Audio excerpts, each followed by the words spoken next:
And we're back here on the fabulous Clark the Shark Show. I just had to remove a bunch of shit. You know what it was, you guys? I got deactivated by Uber, so I added Instacart. Trying to do that. And then they're all at capacity. Grubhub, Amazon Flex, Instacart, DoorDash. Maybe even Uber now because of our non-citizen friends in California from all over the world here working. They don't only hike your rent, but they take your job, your app job, while they hike your rent and leave you nowhere to park. You, American citizen, who keeps voting for Democrats, and you can't figure out why everything's so fucked up. But don't worry, Republicans don't care either. They think we're all equal. Like the fucking people from Iraq and Iran and Saudi Arabia who behead people are equal to you, dumbass American who keeps voting Democrat. Republicans are like, well, we're only marginally different, Sharky, but we have differences. Vote for us. I'm like, oh, yeah. Vote for you right here on the Clark the Shark Show. Yeah, like Republicans really care about high rent. You don't see them doing anything about it. All they do is bitch about inflation. They don't do anything about it.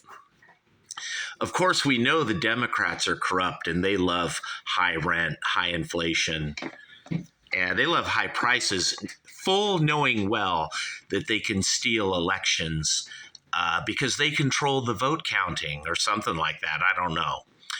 Mail-in votes that are laying on the ground. Anyone can pick them up and mail them. Things like that. And, then there's a wink, wink from most Republicans who are like, well, voter fraud is very rare, Shark.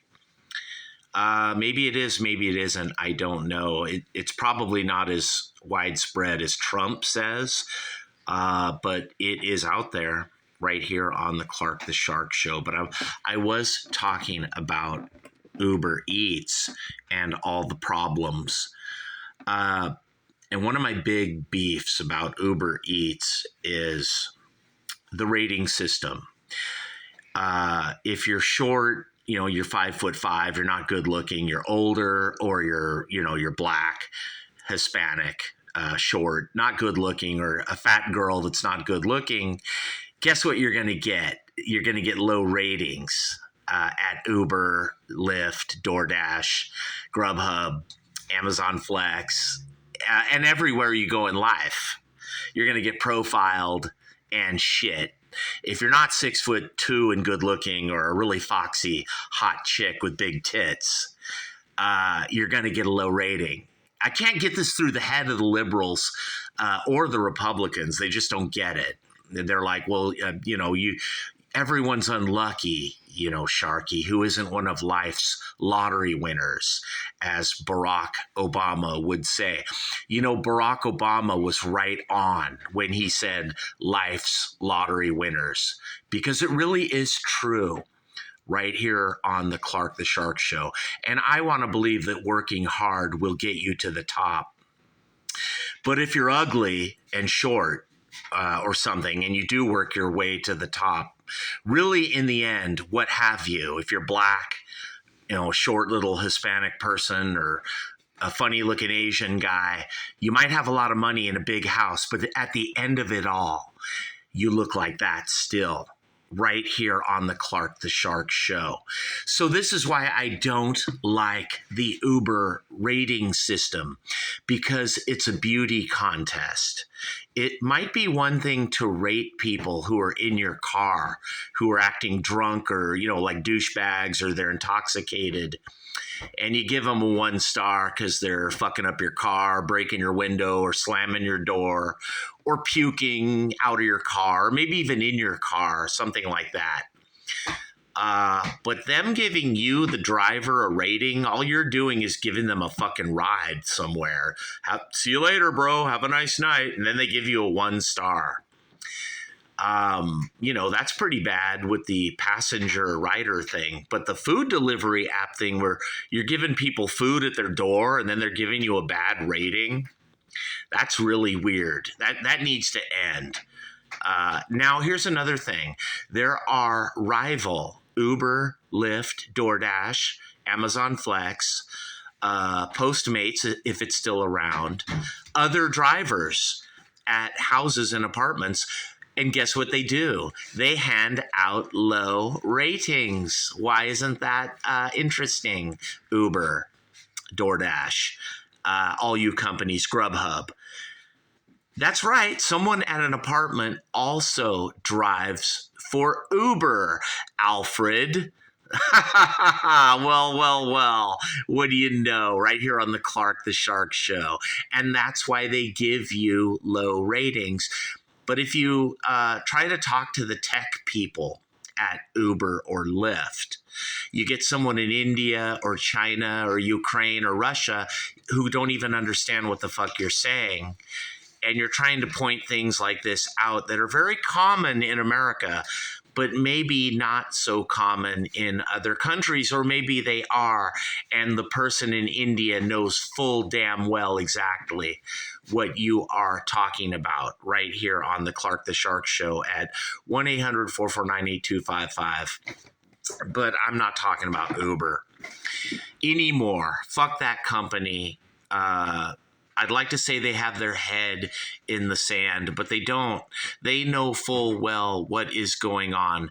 They know their rating system is bad for black people. It's bad for short people. It's bad for fat, ugly girls.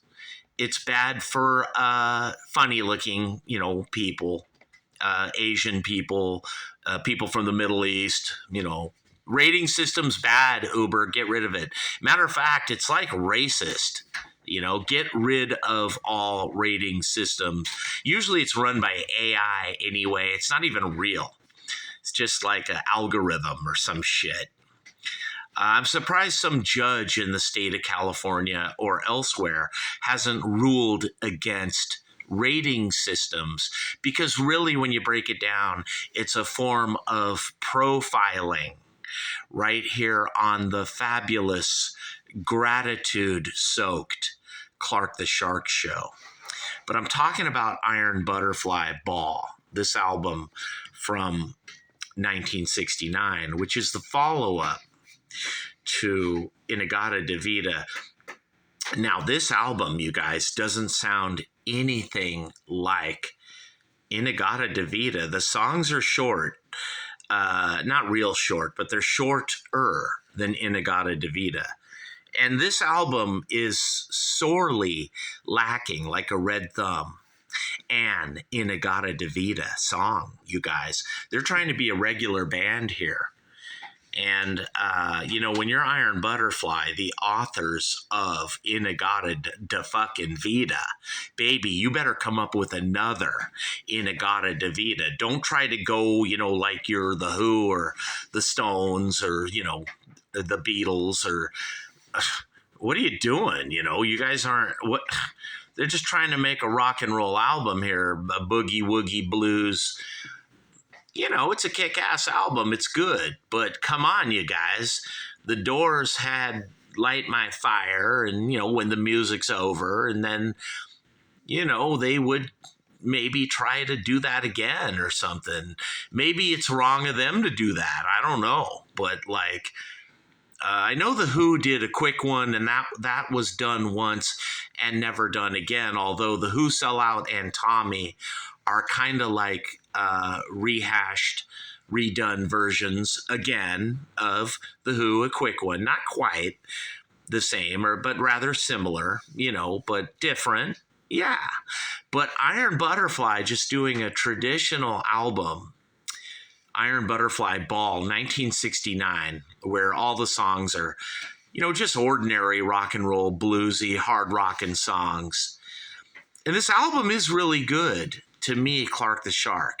It's got kick-ass guitar. It's the same lineup from In-A-Gadda-Da-Vida, although this is really the only other album with that lineup, after this, they added Rhino Reinhardt and all that. And then the band got really convoluted and mixed up as they went over the years. And then they really struggled with lineup changes for the next 20, 30 years. Iron Butterfly, of course, Lee Dorman and Rhino would go hook up with Rod Evans and Bobby Caldwell and just form one of the most amazing bands in the history of all music, not just rock and roll. And of course, I'm talking about Captain Beyond, a band that just blows away Iron Butterfly.